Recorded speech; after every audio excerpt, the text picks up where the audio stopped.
Hello, this is Chikalo Workshop Studio. We show you some life hacks, some ways of restoring old motorcycles. Now we have some accesses which are the front one and the rear one is here in the lathe machine. After renewing the chrome covering, you sometimes may approve after when it was used for a long time and it was seated and ruined. Sometimes bearings sit greatly and you feel happy that it was restored, the positions of bearings. But sometimes when the axis was almost like new and after chrome covering you notice that bearings do not fit, you cannot put them on. We are not so big workshop to have machines to make this easy with some special ways, but we use some of our own possibilities. We have this little lathe machine and it allows us to work with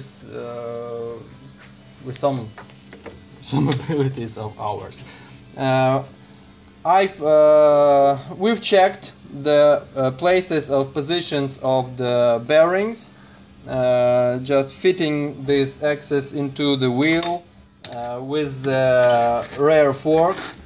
This one is the rear axis. So now you can see that we have this part and this part. They are good for position. This axis was homemade by someone. It was made good from good steel, and we didn't find no reason to change it to the original one, to seek for it and to try to find and to approve and make some chroming. So we took the wheel, the rear wheel in this case. We have fitted it on the rear. We have fitted it inside the rear fork, and you can notice that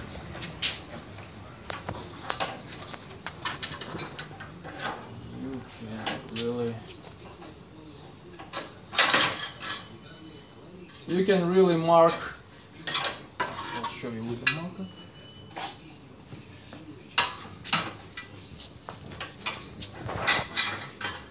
You can notice and mark the places where the bearings should be. You just approximately. You don't have to be like millimeter there, millimeter here. You just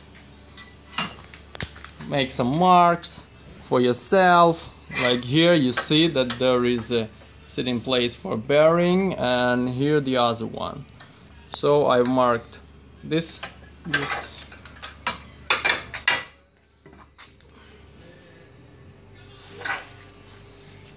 And after that, on our machine we have removed the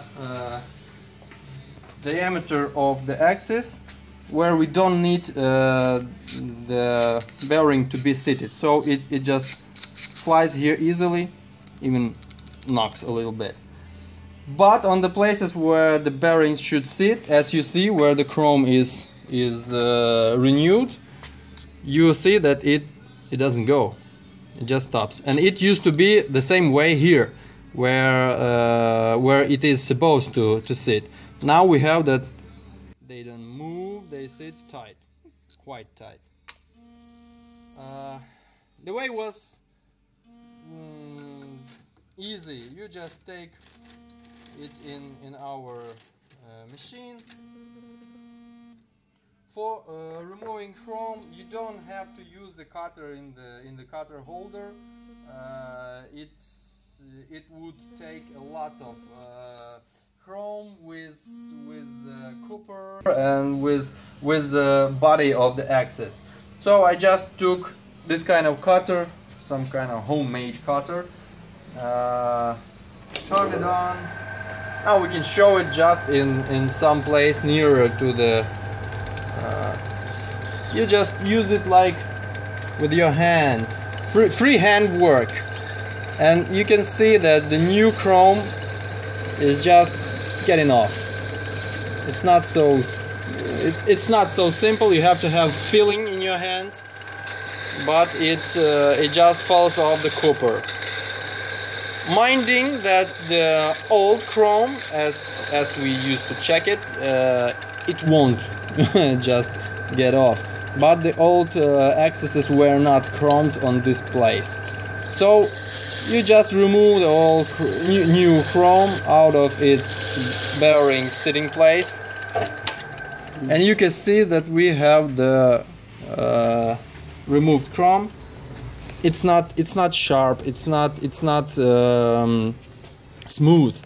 But we have a possibility now to work with sandpaper, because when the chrome is complete and it's unharmed with the cutter, the sandpaper would just slide over it, and you would have to use a lot of time to remove the chrome with the sandpaper.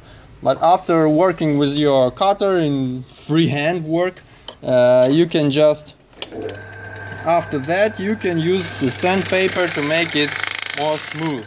Oh, thank you. Thank you, thank you. Yes.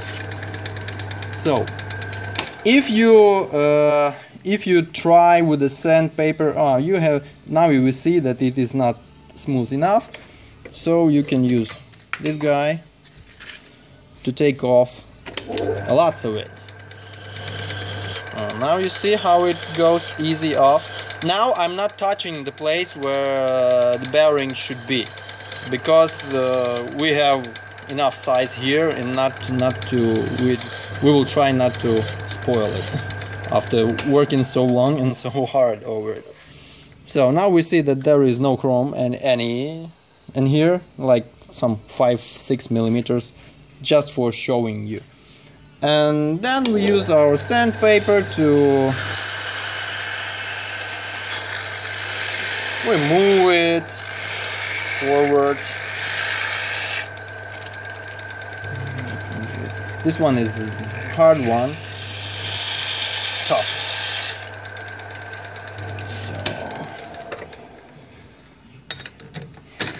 So now you see that we even took off a little too much in here, but I hope our bearing will not sit here. So now we can see that here the chrome is gone and we have only copper here left.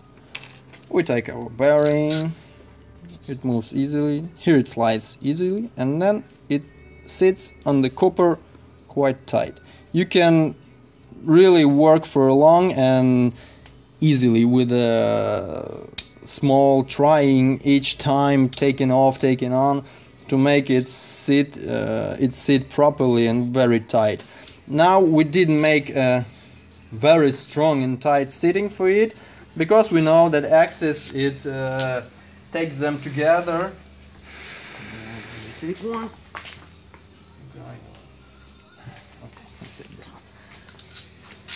It takes the bearings together, and when you tighten it, they become more like complete only one unit. When the inside part of bearings and this one tube, it takes them, it pushes them together, and they work just like one similar unit. And knowing that we will have to put this axis inside through the part of rear fork, through the bearing number 1, through this one will pass easier, and bearing number 2, and we know that in our way of motorcycle, our IZH-49, it's quite complicated, so I made it passing really easily. It's not flying through, it holds mostly, but it won't make no trouble in making it together, keeping it together. with some grease you could use it and it will work properly. So you may use our recommendations and sign up. Have a nice day. Thank you very much.